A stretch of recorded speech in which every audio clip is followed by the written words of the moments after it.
अहमद रज़ा का ताज़ा गुलिस्तां है आज भी, अहमद रज़ा का ताज़ा गुलिस्तां है आज भी, खुर्शीद इल्म उनका दरख्शां है आज भी।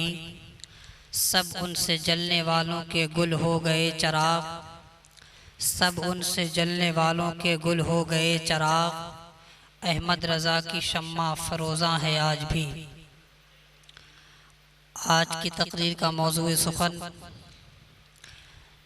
हुज़ूर इमाम अहले सुन्नत क़ातए कुफ्र व दलालत माही बिदअत शेखुल इस्लाम वल मुस्लिमीन हुज्जतुल्लाह फिल अर्दीन आयातुम मिन आयातिल्लाह मुअजिज़ातुम मिन मुअजिज़ाति रसूलिल्लाह सल्लल्लाहु ताला अलैहि वसल्लम सय्यदी व सनदी आकाई व मौलाई व मलजाई सरकार आला हज़रत इमाम इश्क़ व मोहब्बत इमाम अहमद रज़ा फ़ाज़िल बरेलवी अलैहि रहमत व रिज़वान की ज़ात मुबारक है।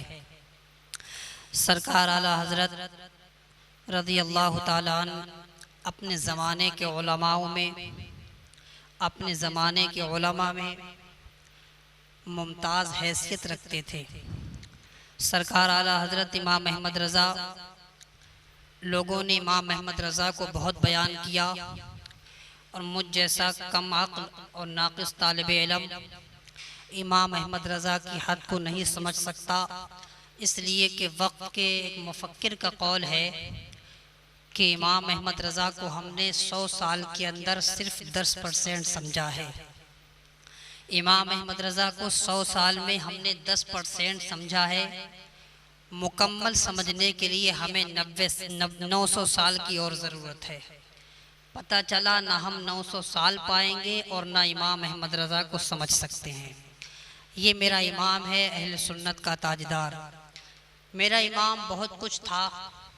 वो मुहद्दिस भी हैं, वो मुहक्किक भी हैं, वो मुदक्किक भी हैं, मुफस्सिर भी हैं, वो मुहद्दिस भी हैं। हाँ, इल्मे हदीस में उनका कोई सानी नहीं, अपने दौर में इल्मे उसूल फ़िक़्ह में उनका कोई सानी नहीं, इल्मे रियाज़ी में उनका कोई सानी नहीं।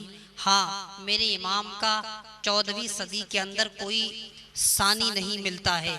जब आप तारीख़ उठाकर देखेंगे 14वीं सदी के अंदर सारे उलमाओं की जो ज़रूरत था उसी को इमाम अहमद रज़ा ख़ान कहा जाता है। हाँ, यही इमाम अहमद रज़ा ही हैं जो अपने ज़माने के सारे उलमाओं के मसाइल हल करते नज़र आते हैं। मेरे इमाम सैयदी सनदी आकाई व मौलाई मलजाई अशाह इमाम अहमद रज़ा मुहद्दिस भी थे, वो मुफक्किर भी थे, वो मुफस्सिर भी थे, लेकिन इमाम को अपने मुहद्दिस होने पर नाज नहीं था, इमाम को अपने मुफक्किर होने पर नाज नहीं था, इमाम को अपने मुहक्किक होने पर नाज नहीं था।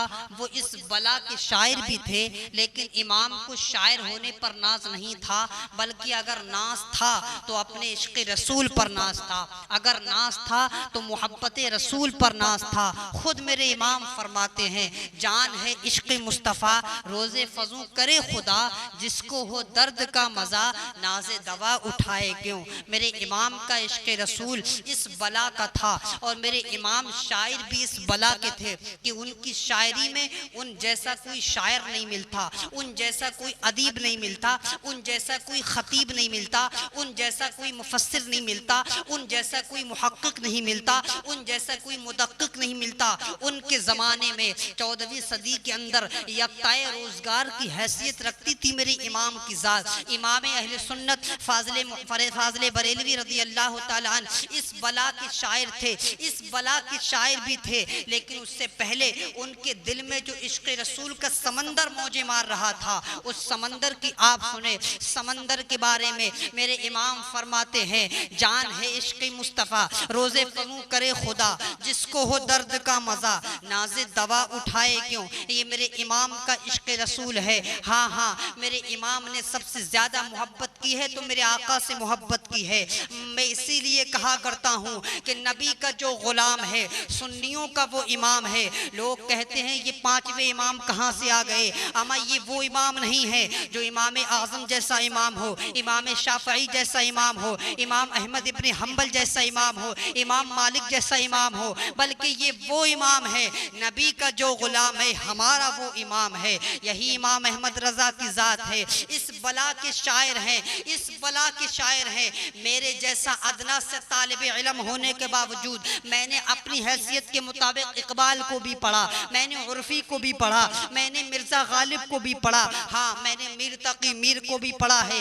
लेकिन वाहरे इमाम अहमद रज़ा, वाहरे आला हजरत, ऐसा जवाब में आला हजरत के जैसा शायर न मैंने इकबाल को देखा, न मैंने मीर तकी मीर को देखा, न मैंने उर्फी को देखा। यहाँ तक कि मैंने जितने शुआरा को पढ़ा है, आला हजरत के जैसा शायर किसी को नहीं पाया। आला हजरत की ज़ात क्या ज़ात है। जब लखनऊ के शुअरा के बाद मेरे इमाम का कसीदा मेराजिया, वो कसीदा मेराजिया जिसको हम उर्दू ज़बान का कसीदा बुर्दा शरीफ कहते हैं, मेरे इमाम का वो कसीदा लखनऊ के शुअरा की बारगाह में जब पहुंचता है तो शुअरा ये कहने पर मजबूर हो जाते हैं, ये कलाम किसी हिंदुस्तानी का नजर नहीं आता, ये कलाम किसी मौलवी का नजर नहीं आता, बल्कि ये कलाम तो किसी उर्दू दां का नजर आता है। ये लखनऊ के शुआरा जो अपने उर्दू दानी पर नाज करते थे, जिनको अपनी उर्दू जबान पर नाज था, वो कहते हैं ये कलाम किसी मौलवी का नहीं, बल्कि ये कलाम तो किसी उर्दू दां का नजर आता है। वो कौन सा कलाम था?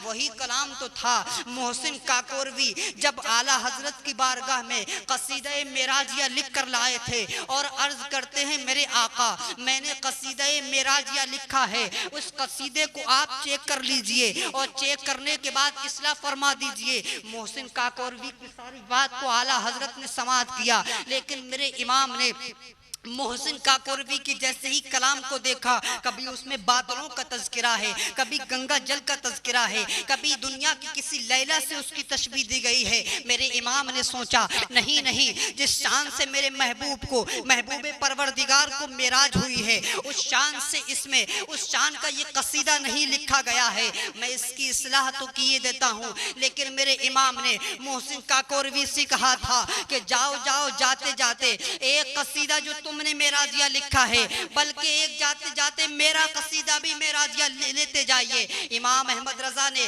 कसीदा मेराजिया थोड़े से वक्त में लिखा, बल्कि मैं यूं कहूं कि असर की नमाज से पहले मोहसिन काकोरवी ये कसीदा मेराजिया अपना लेने के लिए, दिखाने के लिए आए थे, और असर के बाद मेरे इमाम ने 74 या 76 अशार पर मुश्तमिल ये कसीदा मेराजिया उनको अता कर दिया और कहा जाओ इस कसीदे को भी पढ़ते जाइए। वो कसीदा क्या था?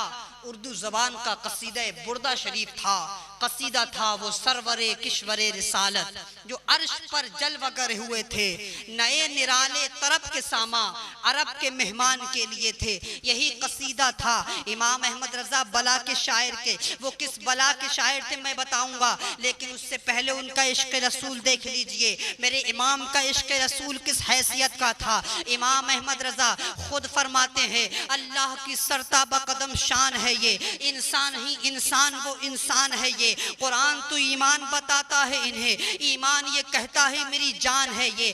दो इंसान के अंदर सबसे कीमती अगर कोई चीज है, या तो वो जान को मानता है, या तो माल को मानता है, या तो औलाद को मानता है। अगर वो मोमिन है, मेरे आका की हदीस से मुबारक सुनिए, आका इरशाद फरमाते हैं, ला युमिनु अहदुकुम हत्ता अकूना अहब्बा इलैहि मिन वालिदिही व वलदिही वन्नास अजमईन। बुखारी शरीफ की हदीस पाक, सही हदीस पाक मेरे आका फरमाते हैं, तुम में से कोई भी शख्स उस वक़्त तक मोमिन कामिल नहीं हो सकता जब तक कि वो मुझे अपने माँ बाप से ज़्यादा, अपनी औलाद से ज़्यादा, तमाम चीज़ों से ज़्यादा मुझे महबूब न रखे, जब तक कि वो कामिल मोमिन नहीं हो सकता। लेकिन यहाँ पर उलमाए इकराम ने इसमें तावील फरमाई है, लेकिन मैं अर्ज करूँ, ला युमिनु में जो नफ़ी है वो जिन्स की नफ़ी है, बल्कि मोमिन नहीं हो सकता। ईमान की जान भी इमाम अहमद रजा मेरे आका की मोहब्बत को करार दे रहे हैं। फरमाते हैं जान है इश्क मुस्तफ़ा, और फरमाते हैं अल्लाह की सरताबा कदम शान है ये, इंसान ही इंसान वो इंसान है ये। कुरान तो ईमान बताता है उन्हें, ईमान कुरान कहता है कि मुस्तफ़ा जान रहमत ईमान है, लेकिन मेरा ईमान क्या कहता है, बरेली के इमाम का ईमान क्या कहता है, बल्कि तमाम सुन्नियों का ईमान क्या कहता है, अल्लाह की सरताबा कदम शान है ये, इंसान ही इंसान वो इंसान है ये। कुरान तो ईमान बताता है उन्हें, और ईमान ये कहता है मेरी जान है ये। ये इमाम अहले सुन्नत का अकीदा था। इमाम अहमद रजा को जो इश्क़ रसूल का जौहर मिला था, वो जौहर बड़ा कीमती जौहर था। शायद कि वही जौहर हमसे छूट गया, जो दुनिया में भी हम जलील हो रहे हैं और आखिरत में मरने के बाद भी हम जलील होंगे। इश्क़ रसूल का जौहर हमसे छूट चुका है। हाँ हाँ, यही जौहर जब तक हमारी जेब में था, यही जौहर जब तक हमारे पास में था, तो कोई वक्त का इमाम आज़म था, कोई गौसे आज़म था, कोई ख्वाजा आज़म था, कोई मखदूम सिमना था, कोई मुजद्दिद आज़म था, कोई मुफ्ती आज़म था, कोई जानशीन मुफ्ती आज़म था। यही जौहर जब तक हमारे जेबों में रहा था, ये जौहर जब किसी सांवले रंग के ऊंट चराने वाले हबशी गुलाम को मिल जाता है, तो वो दुनिया का इमाम इश्क़ मोहब्बत हजरत उवैस करनी बन जाया करते हैं। यही जौहर जब किसी काले रंग के हबशी गुलाम को मिल जाता है, तो वो दुनिया के इमाम इश्क़ मोहब्बत हजरत बिलाल नजर आते हैं। और फिर बतौर गुलाम होने की हैसियत से जन्नत में मेरे आका के कदमों के आगे आगे उनकी आहट सुनी जाती है। यही तो वो जौहर था जब तक हमारी जेब में था, जब तक हम कामयाबी की तरफ गामजन थे। लेकिन जब से वो जौहर हमसे छूटा है, जब से वो जौहर हमसे गया है, दुनिया भी हमारी बर्बाद हो रही है, आखिरत भी हमारी बर्बाद होगी। हाँ हाँ, मेरा कहने का मतलब और मकसद ये है, इमाम अहमद रजा ने जितने उलूम फ़नून पर मेहनत की है, सबसे ज्यादा जिस इल्म पर मेहनत की थी, वो इल्म था लोगों के अंदर इश्क़ मुस्तफ़ा को बिठाना, इश्क़ मुस्तफ़ा को लोगों के अंदर, लोगों के दिलों में पिन्हा कर देना। ये मेरे इमाम का असल मकसद था। बाकी यूं ही उलूम फ़नून जिस पर महारत रखते थे मेरे इमाम, जदीद तहकीक के मुताबिक 108 उलूम फ़नून पर मेरा इमाम महारत ताम्मा रखते थे, जदीद तहकीक के मुताबिक। लेकिन मेरे इमाम को किसी इल्म में इतनी मेहनत नहीं, बल्कि यूं ही सरसरी निगाह से मेरे इमाम ने इस इल्म को पढ़ा था। बल्कि मुस्तफ़ा जान रहमत की बारगाह से आता हुए थे इमाम अहले सुन्नत को ये तमाम उलूम। अब मैं अर्ज़ ये कर रहा था कि सबसे ज़्यादा जो मेरे इमाम ने जिस मौजू पर बहस की है, वो है इश्क़ मुस्तफ़ा। लोग आज कहते हैं इमाम अहमद रज़ा को इमाम ने फुला को काफिर बनाया, फुला को काफिर कहा, फुला को काफिर कहा। लेकिन कभी इमाम अहले सुन्नत की दूसरी जिंदगी के दूसरे वर्ग को भी पलट कर देखा आपने? क्या इमाम अहले सुन्नत के यही काम किया था, फतवा देने का?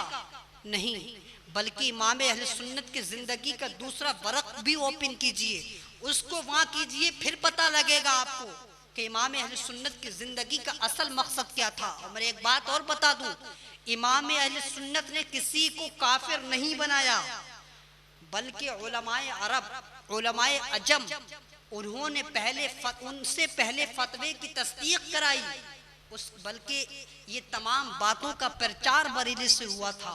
फतवे किसी और के थे, इमाम अहले सुन्नत ने काफिर बनाया नहीं है, बल्कि हम लोगों को बताया है कि काफिर है कौन कौन नहीं है। इमाम अहले सुन्नत ने ये कारनामा अंजाम दिया है।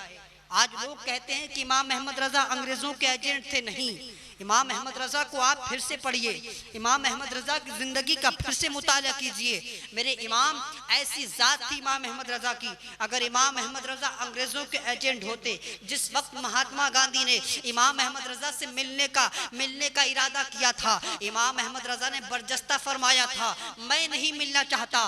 गांधी जी से मिलने के लिए इमाम अहमद रजा ने इनकार कर दिया। गांधी जी से मिलने का वक्त नहीं इमाम अहमद रजा को, सिर्फ आपकी खातिर 22 घंटे सोकर, 22 घंटे जागकर, सिर्फ 2 घंटे सोकर इस कौम के मुस्तकबिल के लिए मेरे इमाम ने ऐसे ऐसे हथियार तैयार किए थे। एक हथियार को फतावा रज़विया कहा जाता है, दूसरे को दौलतुल मक्किया कहा जाता है, किसी को हदायत की बख्शिश कहा जाता है। मेरे इमाम के कहाँ तक कारनामे गिनेंगे।